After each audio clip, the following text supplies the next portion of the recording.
What's up, guys, and welcome back to the Figures of Sport podcast. And we've got a lot to talk about today. We're going to have MLB, NBA, UFC, and if you guys stay tuned to the end of the episode, which I really, really hope you do, we got some NFL news to talk about and just some overall NFL discussion, which I'm really excited to get into again.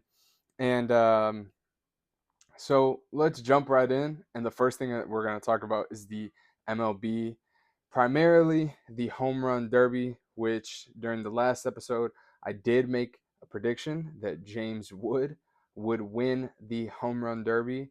And I was very wrong. When I say very wrong, I mean first round exit wrong.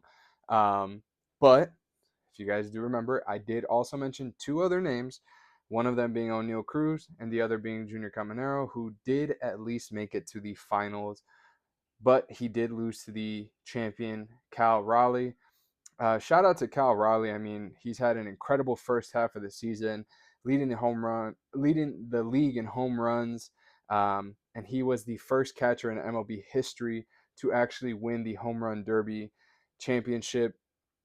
So absolutely great performance by Cal Raleigh. Shout out to him, man. There was a video that was posted afterwards, and I think they even questioned him about it in the post game or the post derby interview that he won the backyard home run derby as a kid about 20 years ago, and it finally came true. 20 years later in the big league. So shout out to Cal Raleigh, man. I mean, again, incredible first half of the season. Really hope he can keep it up because, I think he is a guy that can absolutely win the AL MVP if he keeps it up. So huge shout out to Cal Raleigh. Shout out to Junior Caminero. I mean, his first full season in the big leagues, and the kid is performing at such a high level. And overall, a great performance by everyone outside of Jazz Chisholm in the home run derby with a measly 3 home runs. But yeah, overall, a great home run derby performance by everybody. A very exciting watch. As I mentioned to you guys in the last episode, the home run derby is probably one of my favorite things to watch when it comes to All-Star festivities across all the major leagues. NBA, NFL, NHL, all of those. So um, one of my favorite events, and it definitely did not disappoint this year. But we're gonna move on, and we're gonna talk about the All-Star game, which was an incredible performance by the National League. I mean, they started hot early, jumped out to a 2-0 lead against Tariq Skubal, the starting pitcher for the American League, and, had 2 runs in that first inning behind a Ketel Marte double that brought in 2 runs. And then, I mean, it really looked like the NL was going to run away with it for a while, being up 6-0 for most of that game. Late in the game, the AL kind of had a bit of a comeback and eventually tied things up in that ninth inning when they were down to their last strike. Honestly, Stephen Kwan hit an infield single that brought in Bobby Witt Jr. I mean, that ball was hit 54 miles an hour off the bat, and he was able to beat that out to, like I said, tie the game. So absolutely incredible performance by the AL to even come back from that. And when they made that comeback, it was all the guys that were reserves. None of the starters were in at that point. All reserve guys. So huge shout out to the AL for at least making it very interesting, and they were able to bring us to the first of its kind home run derby swing off, or the All-Star game swing off, I guess, if we want to call it that, where each side was able to pick 3 representatives um, to represent their team. The American League chose Brent Rooker, Randy Arozarena, and Jonathan Aranda, while the National League selected Kyle Stowers, Kyle Schwarber, and uh, Pete Alonso. And Pete Alonso honestly didn't even have to get off the bench. I mean, Kyle Stowers started out, he got them a home run. And before I even jump into it, so if you guys didn't watch the All-Star game now has a rule where in extra innings, they will not do extra innings, a 10th, 11th, 12th inning. It is just a straight swing off. So, like I said, 3 representatives from each team, they'll get 3 swings each to hit as many home runs as possible. And the team with the most home runs after those 3 players each have their 3 swings, then they'll win. And if it's still tied, then they'll have another person kind of go up again, and they'll, do another swing off. So, um, but yeah, I mean, like I said, Kyle Stowers started things off for the NL. He hit 1 home run, and then between Randy Rosarena and Brent Rooker, they were able to hit 3. But then Kyle Schwarber came up to bat, and the guy hit 3 moonshots, giving the National League a 4-3 lead in that swing off. And then Jonathan Aranda from the American League wasn't able to hit a single home run to keep them alive. And like I said, Pete Alonso didn't even have to get off of the bench for that one. But, I think it was an incredible performance by Kyle Schwarber, who eventually took the MVP award home because of his performance in that swing off. And I mean, it was just really, really fun to see, as a baseball fan, watching that swing off. I think it's the perfect way to end a game like that. Um, when it's tied, and, the All-Star game, you don't want to be there for an extra 30 minutes, hours, whatever. You kind of just want to make it exciting for the fans and for the people at home watching, for the people in the stadium watching, so being able to see that swing off, the very first of its kind. I think it went well. And, there was such a positive reaction from the fans, from the league, from the players. I really hope that going forward, there's a lot of games, a lot of All-Star games that end in a tie, and we can have more swing offs, because that was absolutely incredible. Um, I think the one issue that I had with that whole, scenario was just the fact that the American League, and there's no disrespect to those 3 guys, Randy Rosarena, Jonathan Aranda, and Brent Rooker, but it was disappointing that we couldn't see other guys participate in that. And it's not necessarily because they didn't want to, it's because they weren't there. Some of those starters that were, pulled early in the game, they went back into the dugout, into the clubhouse, showered, and left. Like completely gone from the stadium. So it was just disappointing that those guys couldn't stick around. And I understand at the time when they left, it was a 6-0 game. You're not thinking that, but you know like I said, just as a fan, it was disappointing that you couldn't potentially see an Aaron Judge come up, or other big names in the American League. Obviously the National League brought out their big guns. In Pete Alonso and Kyle Schwarber and Kyle Sowers, 3 guys that are having excellent power hitting seasons. 20 plus home runs and such. So just not being able to see those big names that we're accustomed to seeing in the All-Star game on the American League side, it was a bit disappointing. But overall, I do think that it was a very, very fun experience, very, very fun to watch. Like I said earlier, just being able to kind of see that. I think that's an incredible way to end a game, incredible way to end the All-Star game in general. Um, so very, very excited. And like I said, Kyle Schwarber was able to take home the All-Star game MVP for that. And, like I said, just when he went up there, it was like, hey, if he can get that first one to go, he might be able to hit all 3. And that's exactly what he did. He got that first swing, and he made it count. Second swing made it count. Third swing made it count. Pete Alonso didn't even have to get off the bench. So great showing by Kyle Schwarber. And the All-Star game itself was just overall, I really enjoyed it, and really looking forward to this second half of the season. And so now, as we talk about the second half, obviously the biggest thing that is coming up in the next few weeks is the trade deadline. And I think there's going to be a lot of names, um, or a lot of players that are moved. Obviously you have teams like the Detroit Tigers, who are in first place in the entire American League. The Cubs and the Brewers are tied for first in the National League at the time that we're recording this. Of course, you got the Dodgers, you got the Phillies, you have the Astros, the Yankees, the Blue Jays, the Red Sox. so many teams across the league in general that are performing at such high levels, teams with high payrolls, low payrolls, that um, mid, league kind of payroll, that they're not the highest, but they're not the lowest, but they're still competing, and honestly, I think that some of these trade deadline acquisitions are going to really, really move the needle for some of these teams.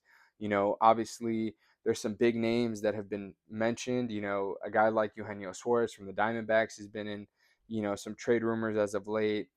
Other players from that Diamondbacks team, Josh Naylor, Zach Gallen, Merrill Kelly, like there's a lot of, it's not like just supplemental guys. It's like these are very productive bats, very productive pitchers that are being discussed in trade rumors. So being able to kind of see that, I think some of these big names are going to get moved. Um, and we're going to see some very different teams maybe later in this second half of the season, and I'm super excited. um, Now my big prediction is that I don't think we are going to see a powerhouse team like the Dodgers repeat. I just think that they have not been as dominant as we've expected them to be with the payroll that they have and the star power that they have. you know on top of that, they've usually been led by Mookie Betts, and he's not having the greatest of seasons this year. Probably one of the lowest, or the worst Mookie Betts seasons I've seen in the last 4 or 5 years, to be quite honest. So, you know, very, very shocking to see that. But like I said, I think teams like the Dodgers, the Cubs, the Yankees, those are teams that obviously they're going to be in the mix for a lot of big names, and it's going to be very interesting to see kind of who moves. And obviously, you guys know that we're going to talk about all those moves. We're going to have a trade deadline special where we're going to talk about some of those names that were moved at the deadline or around the deadline, and just talk about their impact on those new potential teams. So very excited, but like I said, I think as of right now, I do think that the Detroit Tigers are the best team in the American League, and I think they are going to kind of have that title for the rest of the season. I think the Cubs, if they're able to go out and get some more pitching, whether it's bullpen and rotation pitching, I think that they can end up with the best record in the National League. Um, it's going to be a very, very fun second half of the MLB season. So I'm super excited to follow along, and I hope you guys make sure that, like I said earlier in this video, you're subscribed and you're following our content on other social media channels as well, because we are going to be covering all of that. So super excited to kind of watch how this plays out for the rest of the season. But the next thing I want to talk about is the NBA, right? The NBA, obviously, now with the finals being over and the offseason kind of in full swing, right now it's, a lot of the big names in free agency have kind of fallen off the board. And now we're kind of getting some of those guys that maybe, are going to help a team in other ways. So one of the things that actually happened today was Chris Paul signed a 1-year deal to return to the Los Angeles Clippers, a city he called home for many years, as a member of that Lob City Clippers team back with Blake Griffin, DeAndre Jordan. So he's going to return to that team that's now led by James Harden and Kawhi Leonard. And honestly, I do think that depending on the rotations, um, I think if he's a guy that's on that bench unit, I think they can be a very, very good team.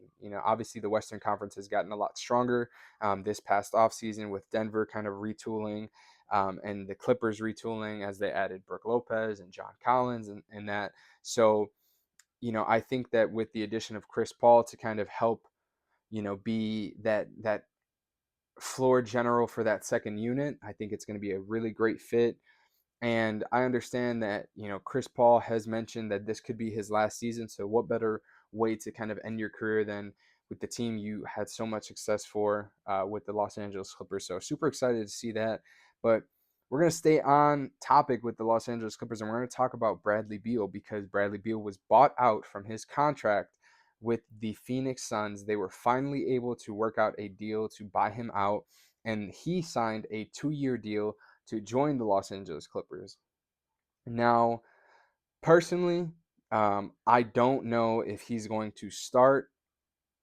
I think based on the rotations that are projected, it's looking like he might. I don't think he should. I think he should settle into that maybe sixth man role and kind of come in, and especially if he's working with Chris Paul on that bench unit, you know, him, Chris Paul, maybe Brooke Lopez. I think that can be a great tandem off the bench for that Clippers team and really kind of help keep them in games, honestly. When James Harden and Kawhi Leonard kind of are able to do their thing, and then you switch them out for a Bradley Beal and a Chris Paul and a Brooke Lopez, I think that's going to be an absolutely well balanced team. A very well balanced team that I think, like I said, is going to have a good mix of offense and a good mix of playmaking between all of those guys. So I'm very excited to kind of see how this Western Conference shakes out next year. Like I said, the Denver Nuggets have gotten better. The Clippers have obviously gotten better. OKC is still OKC. Um, but now they are going to be the hunted as opposed to the hunter. So, going to be exciting to see this Western Conference. But speaking of the Western Conference, Damian Lillard returns to Portland, and he signed a 3-year deal to return to the organization that he called home for so many years. And, I think that it's the perfect fit for Dame, for him to kind of go here at this point of his career, obviously rehabbing the Achilles tear. He's back home in Portland where he can be by his family. And I think that we're going to be able to see a rejuvenated Dame Lillard when he's able to come back for that Portland team. And, you know, we don't know how this team is going to look the following season because Dame is going to be out all of this upcoming season. But, if they're able to hold on to guys like Drew Holiday, and then you kind of get some growth from guys like Shaden Sharp and Denny Avdia and Donovan Clingan and Scoot Henderson and all those guys, I think they can be a decent team. Honestly, I really do think they can be a solid team. If these guys continue to grow at the level that they're expected to, and then with the Damian Lillard returning, um, if Drew Holiday is still there, having him in the backcourt alongside Dame is going to be great. Would really help kind of alleviate some of the defensive stress on Dame and his road back to um, being the Dame that we're so accustomed to seeing. So, you know, I think Dame is going to be very happy that he's back in Portland. We're going to see a different version of him, I think, obviously coming off of the Achilles, but I think we're going to see a Dame that really kind of enjoys basketball again. Um, you know, Obviously there were so many rumors in Milwaukee that he wasn't really happy there. He didn't want to go there in the first place, but like I said, I think being back at home, being around his family constantly, that's going to help him a lot. So, shout out to Dame, man. He also went and got a bag because he is going to be getting paid very, very handsomely over the next few years. Like I said, um, in last week's episode, when he was bought out, or maybe 2 weeks ago, where he was bought out and they're stretching his contract over the next few years. But if I'm not mistaken, next season alone, he's projected to make 70 million between the contract from Portland and the buyout from Milwaukee. And then on top of that, the next 2 seasons, I think he's projected to make another 140. So, I mean, he is he is big chilling over the next few seasons. But like I said, shout out to Dame. He's going where he's appreciated. He's going where you know, he's happiest himself as a basketball player. So super excited to see how Dame returns. So speedy recovery to you, Dame. We would love to see you fully healthy again and playing some good basketball. So shout out to Dame, man. And some other news that came out in the last couple of days was that the Charlotte Hornets have won the Summer League championship in Vegas, led by the number 4 pick in this year's draft, Con Canupo. I believe he dropped 21 points in that championship game. And if I'm not mistaken, it's the Hornets' first championship of any kind as an organization. So, I really think that the Hornets have drafted some solid players over the last couple of years. Brandon Miller, LaMelo Ball, and Con Canupo, but their roster construction leaves me with a lot of questions, a lot of guards, a lot of lack of size. But we will kind of have to see. I think that this team can be a fun watch if Con Canuple can continue to play at that level, alongside Brandon Miller and LaMelo Ball. But sometimes I just don't know what the Hornets are doing, as far as roster construction. So we'll have to see. But shout out to the Hornets, man, for winning that Summer League championship. So the next thing I want to talk about with you guys is UFC 318. What a fight! What a card! Um, yeah, I mean, we're going to talk about the fights on the main card, and the first one we're going to talk about is Patricio Pitbull, who defeated Dan Ige by unanimous decision. Then we got Kevin Holland, who lost to Daniel Rodriguez, again by unanimous decision. And I think Kevin Holland had some moments in that fight where he definitely could have tried to finish off Rodriguez, but I think he went for some submission attempts, and he just didn't capitalize on some of the moments that he had in that fight. But I mean, shout out to Kevin Holland. I believe this is his fourth fight this year alone, and it was less than like 50 days between this fight at UFC 318 and his last fight. So the guy is really, really kind of putting himself out there, and hey, I can't knock the hustle. So shout out to Kevin Holland, man. But then the next fight on that card, we had Paulo Costa versus Roman Kapilov, and Costa was able to win again by unanimous decision. And here, I think Costa he had performed extremely well throughout this entire fight, and he was pretty dominant. Kapilov wasn't really able to do that much against Costa, but I think it was overall a very entertaining fight, man. I really enjoyed watching it. And then obviously we have the main event of the night for the BMF title.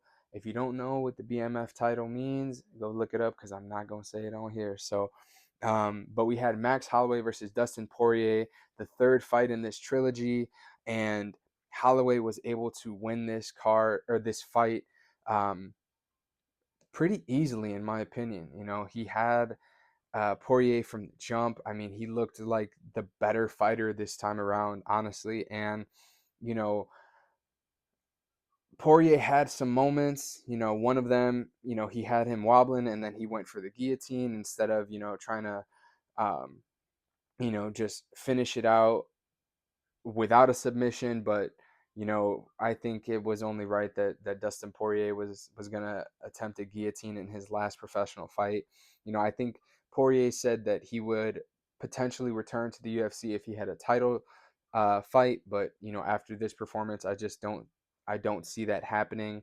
Um, but overall, I mean, a great fight. I think the best part about these BMF fights is like when they go the last 15 seconds and they'll stand in the middle of the ring and really just throw haymakers at each other. And we saw one of the last times Holloway did that with Justin Gaethje. He turned his lights out. So obviously that wasn't going to happen with Poirier this time. He was not trying to get knocked out in front of his family in his last fight. We saw that at a certain point, with about 7 or 8 seconds left, he just kind of went in for the clinch and was like, "Yeah, I'm not gonna hit the ground this time." So, but overall, super exciting card. I'm really excited for UFC 319 just because it's going to be in Chicago. So, really looking forward to that because the UFC hasn't been here in Chicago in such a long time. And, for me, I'm really excited to see kind of what the energy around the city is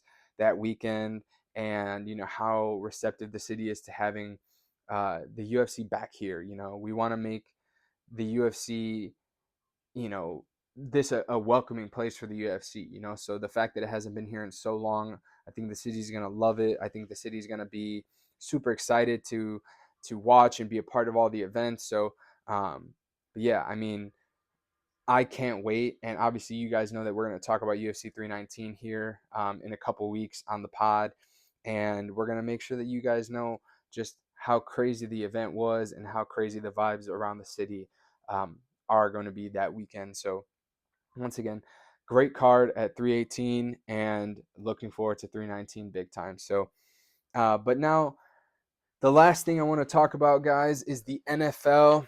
Obviously, we've got some news in the NFL.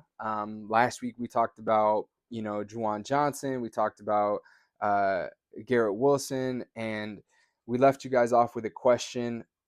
And I think we're going to do the same thing this week. So really looking forward to seeing your guys' answers in the comments or under our short form videos on, TikTok, Instagram, YouTube Shorts, all that stuff. So super excited. So let me know what you guys think once I ask this question at the end. But the first thing I want to talk about is obviously more contract extensions. Sauce Gardner got paid. He signed a 4-year, $120 million deal with the New York Jets to stay there long term. And he is now the highest paid cornerback in NFL history. So I just I just want to know, do you guys think he's worth that contract? Um, you know, do you guys think he's worthy of being paid as the best cornerback in football? Because personally, I don't have him ranked as the best cornerback in football.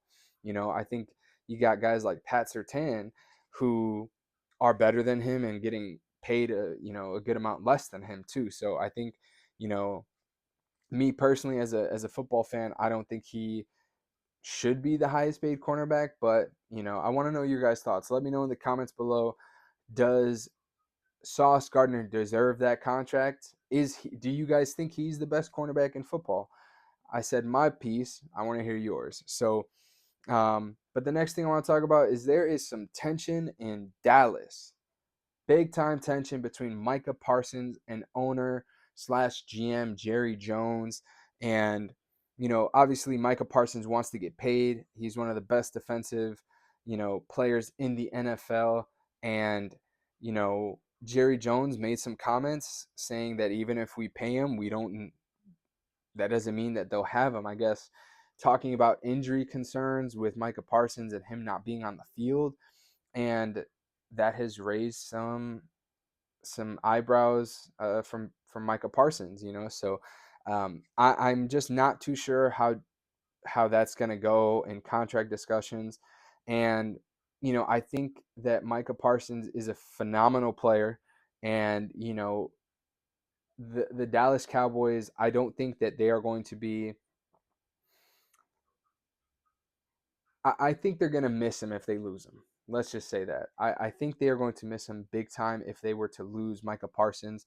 So I want to know, what do you guys think? Should Jerry Jones bite his tongue and pay Micah what he deserves, or do you guys think Micah Parsons is going to request a trade?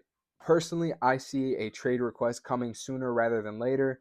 Um, if the Cowboys don't, start to offer him the right contract that he's looking for, and it's going to be tough if they were to lose him, but I do think that at the rate things are going, it could be looking like Micah Parsons could potentially be leaving the Dallas Cowboys sometime soon, if these contract negotiations continue to go south between him and Jerry Jones. So we'll stay tuned on that. And like I said, I want to know your guys' thoughts. Do you guys think that Micah should be paid, and Jerry Jones should kind of stop making some of those comments towards his best player, or is it something where Micah Parsons should just take what's given to him? Let me know what you guys think in the comments below. Really looking forward to seeing those. And another contract extension we got for you guys, George Karlaftis of the Kansas City Chiefs got paid with a 4-year, $93 million extension. He's going to be one of their defensive anchors long term. Great signing by them. He's been a great player for them for the last couple of years. So, I think it was only a matter of time before they got that guy his money. So shout out to Karlaftis. And some other news. Mike Williams, former longtime Los Angeles Charger, has retired. He signed a deal with the to return to the Chargers this year, but you know he's retired just due to some injury history, and he's not going to be able to perform at the same level. So he decided to call it quits at 30 years old. Um, Shout out to Mike Will. He was, I do remember watching the Chargers and him making some great catches down the field, but, you know, that injury bug really did hurt him, and I think he could have had a significantly different career path if he had just stayed healthy. But shout out to Mike Will, and hopefully he can heal up from his current injury that he's dealing with. And who knows? You never know if maybe he can kind of come back and make an NFL return. But um, I know there's also been some drama with the NFLPA, and I don't want to get too into that one, but they've had some resignations in the last week or so. The executive director, I believe, Lloyd Howell retired. J.C. Treader or not retired, resigned. J.C. Treader resigned from their NFLPA positions, and honestly, the NFLPA is going to have to really kind of figure out now who is going to fill those roles. And yeah, I mean, I think that there's going to be some serious discussion on a potential new CBA in the future. Um, and losing these two guys, I don't, like I said, I don't want to dive too deep into it because I'm not super familiar with the situation. But when executive directors resign, obviously that means that something isn't getting done, right? So someone else is going to have to step in and handle some things for the NFLPA for the time being. So um, we'll kind of get to the bottom of that eventually, and we'll talk more about that next time. But to end the episode, I know last week I asked you guys who are the top 5 quarterbacks in the NFL, but this week I want to ask you guys who are the top 5 wide receivers in the NFL. I really am excited to hear you guys' thoughts. I know 2 guys for sure that are going to be in my top 2, and it's Jamar Chase and Justin Jefferson. The only thing is who's number 1 and who's number 2. So I really am looking forward to hearing your guys' thoughts here because, like I said, last week we talked about the top 5 quarterbacks. Obviously, guys like Joe Burrow, Lamar, Josh Allen, Patrick Mahomes, and then we kind of left that 5th one up to you guys. Who do you guys think, right? And I think with the wide receiver position, there's so many great wide receivers in the league today. I'm really excited to hear who you guys have in your top 5, So do me a favor in the comments below, let me know who your top 5 receivers are in the league, and I want them in order. Don't give me that no order. I want to hear who do you guys have as the number 1 wide receiver? Who do you guys have as the number 2, 3, 4, 5? Super excited to hear your guys' thoughts.